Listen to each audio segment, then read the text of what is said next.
I'm back. All right, guys. Chapter 42, Part 2. All right, we're going to work on titanium.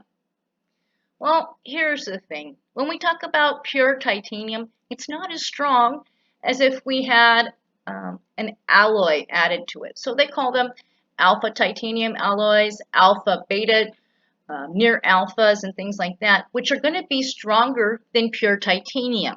Okay, so this one's titanium and aluminum with a little bit of silicon. Okay, titanium, aluminum, and vanadium. Okay, we're going to add all sorts of different things to make it stronger.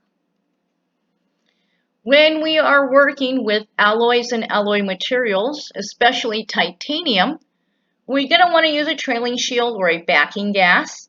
Or if it's really critical, we're also going to want to use an atmospheric purge chamber, where you stick everything in there, fill it with gas, and it's super fun. All right, copper and copper alloys. Okay, a commercially pure copper is considered 99% pure. Okay, we're usually going to run on deoxidized types of coppers, and it welds a little bit kind of like steel. Okay, but we're going to have to put a lot of heat into it.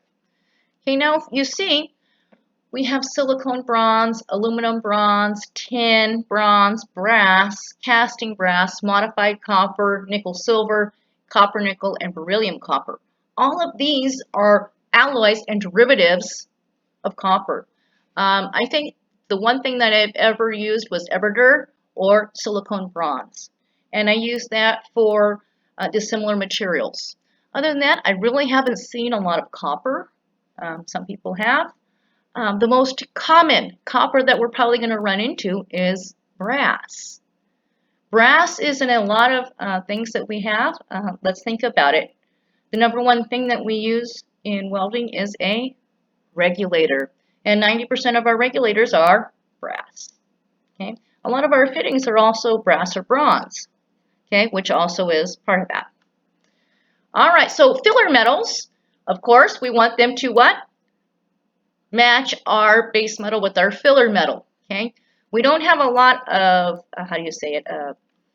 choices here, but notice something. They have a specification for covered copper and copper alloys, for bare welding rods, and for arc welding electrodes. So that means that we can stick it. Cool, huh? Okay, so they're giving us a covered and a bare. If we're going to use it for TIG welding, we're going to need a bare one. A covered one, this would be for your stick. Okay, so copper, copper. Silicone bronze, silicone bronze. So we're going to match our base metal with our filler metal. Okay, and as you can see, some of these do not have a covered counterpart, but they're only going to be a bare rod. Okay, onwards. Points to remember. Non-ferrous metals are strengthened by two principal means, whether they are strain hardened or work hardened, and precipitation hardening or age hardening. Okay? The weldability of an aluminum alloy is influenced by cleanliness of the area. You know what, guys? Regardless of what it is, joint cleanliness is the number one when we talk about TIG welding. Why? There are deoxidizers, and that's it. There's no fluxing agent in what we're doing to help bring out any of the contaminants. So if your metal's contaminated, you have oil in it, and you haven't cleaned it well, it's going to come out. Now, when we talk about an aluminum alloy, a nickel alloy, anything else, it's going to make it 10 times worse. Okay, so we need to make sure you clean your weld regardless of what you're doing in TIG welding. All right, wrought aluminum alloys are divided into non-heat treatable and heat treatable alloys. Non-heat treatable alloys get their strength from strain hardening. Heat treatable alloys are strengthened by precipitation hardening. Non-heat treatable alloys, they lose strength in the HAZ when we weld it because they don't need heat to get stronger, so they can lose strength. Aluminum has a thin oxide film that melts at 3 times the temperature of the base metal and must be removed before welding. How do we take it off before we weld? We're going to take that nice little wire brush that we have, making sure it's specific to aluminum and aluminum only. And we're going to go over there and break it up. Okay? Now, when we talk about AC welding, the oxide surface film is blasted by cathodic bombardment during the positive portion of the AC cycle. This is why AC becomes really, really important when we're welding aluminum and other things that have oxide films. Okay?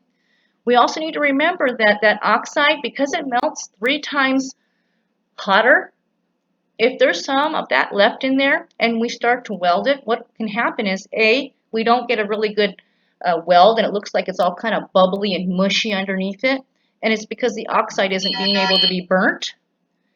And then we have, or if we do get a weld on there, that oxide will sink below the weld and we can actually have oxide inclusions.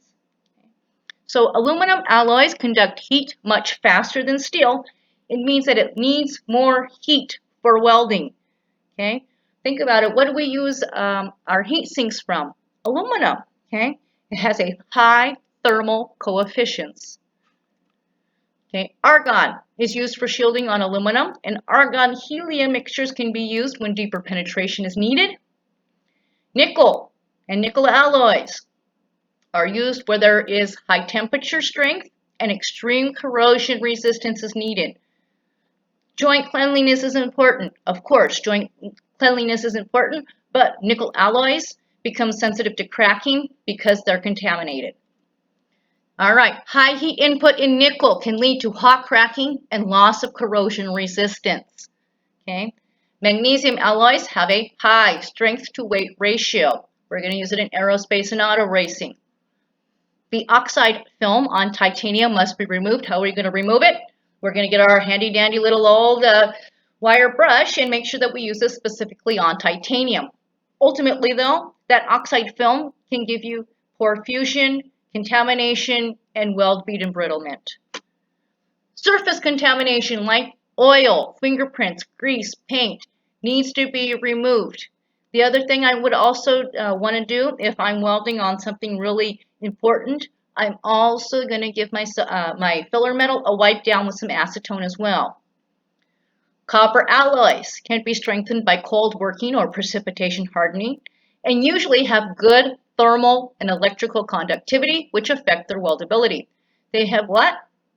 High thermal coefficients, meaning it's gonna be able to dissipate the heat a lot more, which means I have to be able to put a lot of heat into it to weld it. All right, commercially pure coppers, modified coppers, berylliums, and all of that all fall under copper alloys. When we're working with a copper or anything that has a real high thermal expansion, means it will expand and contract when it gets warm and cold, you want to use a jig or a fixture and make sure that it's going to stay in the same place. But we can also have cracking. You also want to think about how something expands and contracts, especially if we're using, let's say, a 316 stainless and maybe a 304. They may not expand at the same rate, and it can cause a crack. All right, beryllium coppers are welded in an annealed state, and then they're hardened to achieve a required strength. Tin bronzes are easy to weld because their thermal conductivity is similar to steel, which is nice. Copper nickels have the same thermal and electrical conductivity to carbon steel. Super cool. All right, see you guys later.